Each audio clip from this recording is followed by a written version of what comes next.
Everything just changed for the future trajectory of this Thunder team with Damian Lillard tearing his same Achilles in Game 4. The ultra talented Sam Presti has just gotten reason to target a specific superstar, and we're going to get into if Presti will be able to work his magic on Milwaukee this offseason.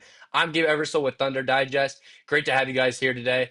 And before we get into what Damian Lillard's re-tear of his Achilles in Game 4 against Indy means and could domino effect into the Thunder future and acquiring Giannis in this offseason, but before we get into that, we just wanted to point out that 68% of you watching this are not subscribed. So we just want to bring action and news from this Thunder playoff run. They just reached the second round when they get their playoff matchup announced, games announced, times, reactions, all that good stuff. We're going to have it here. So make sure you're subscribed to stay up to date with all of that. But we're going to have to start with the beginning of it, and that is with Damian Lillard's injury. Starting off, Shams confirmed this in a tweet. He said, just in, Milwaukee Bucks star Damian Lillard has been diagnosed with a torn left Achilles tendon, sources tell ESPN. MRI today revealed the severity, a devastating end to his season. And like Sham just said, it was in fact a devastating end to Damian Lillard's season, as the Bucks probably are going to be following him a game or two later into the offseason. And the reason for this is they have been looking awful against the Pacers. They've been getting blown out of the water. Damian Lillard didn't play in game one, and he hadn't played since March 18th due to blood clots, and he just returned in game two of this series for the tear in game four. So already an older player, well past his prime, you could say at this point. Dame might not be able to bounce back as hard as we can. And we're going to see how that plays into Giannis. But before we take a look at that, let's take a look at what Dame was doing this year. We see he was averaging 25 a game, 5 rebounds, 7 assists. His shooting efficiency was up a lot from last year. He was up to 45% from the field, shooting 38% from three.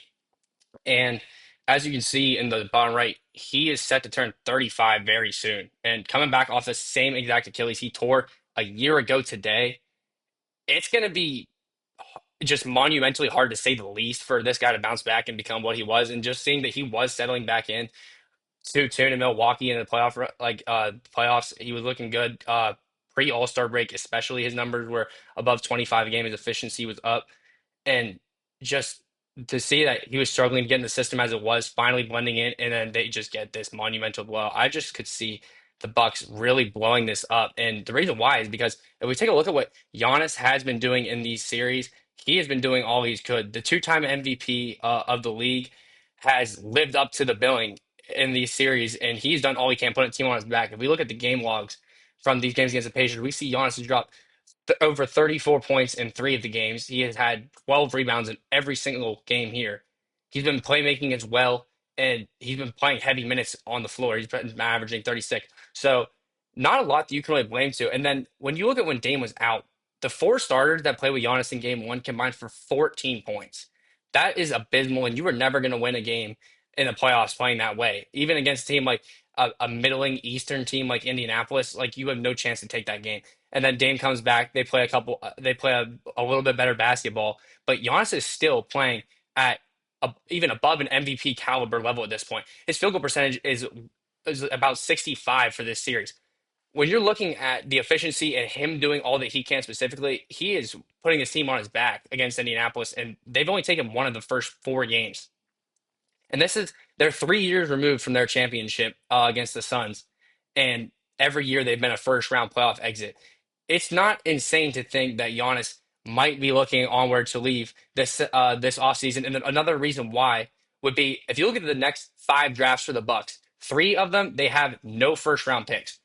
They've been traded to mainly the Pelicans, and then they also have the Trailblazers for the Dame trade. But they have a pick swap. The year's not on here. 26 is a pick swap with the Pelicans the next year following this, and then 28 and 30 are also going to be pick swaps with the Trailblazers in the Dame trade. So nothing to build around asset wise for the Milwaukee Bucks except for Giannis and then aging Damian Lillard, who might not even play until next season. His bounce back from blood clots was a historic rate, and then he came back and gets injured 2 games later.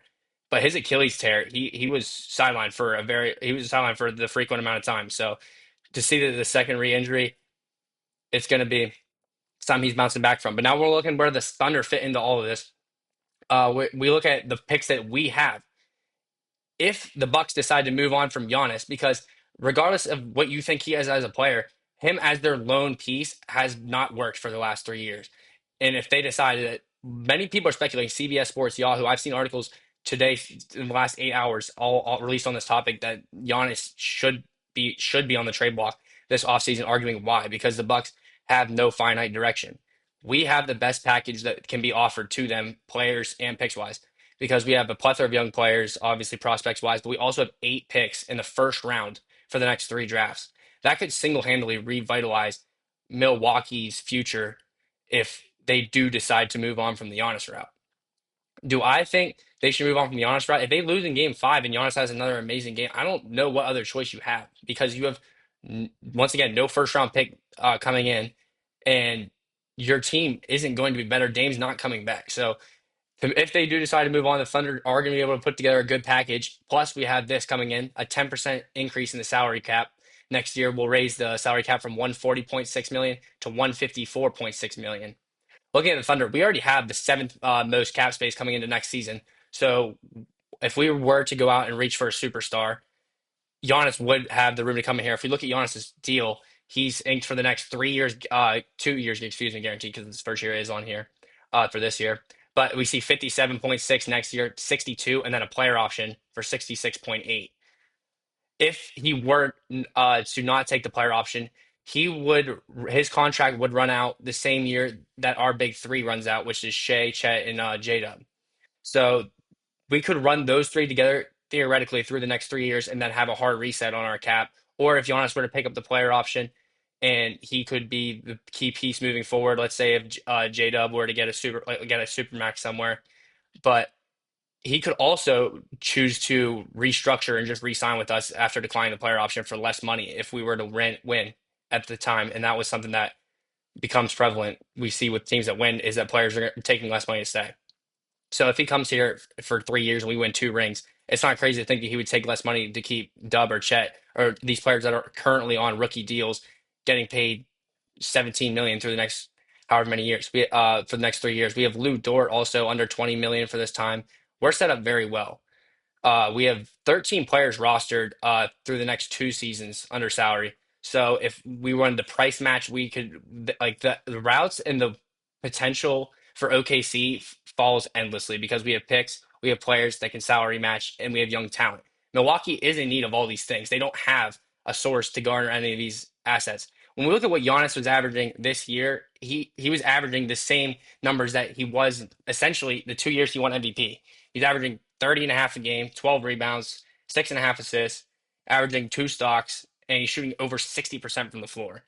His 3 point percentage is still fairly awful, but that's obviously something you're going to get with him. He isn't the biggest shooter, but that's something you build around. Whether we would have to include Chet in a package or Hart in a package or Dort in a package, how far we would go to the lengths of get Giannis, I think should be based on how this year's playoff run would end for us. And I think that if we fell short of making the NBA Finals, then it would be fair that he would be considered a need more than a want for our team to progress forward.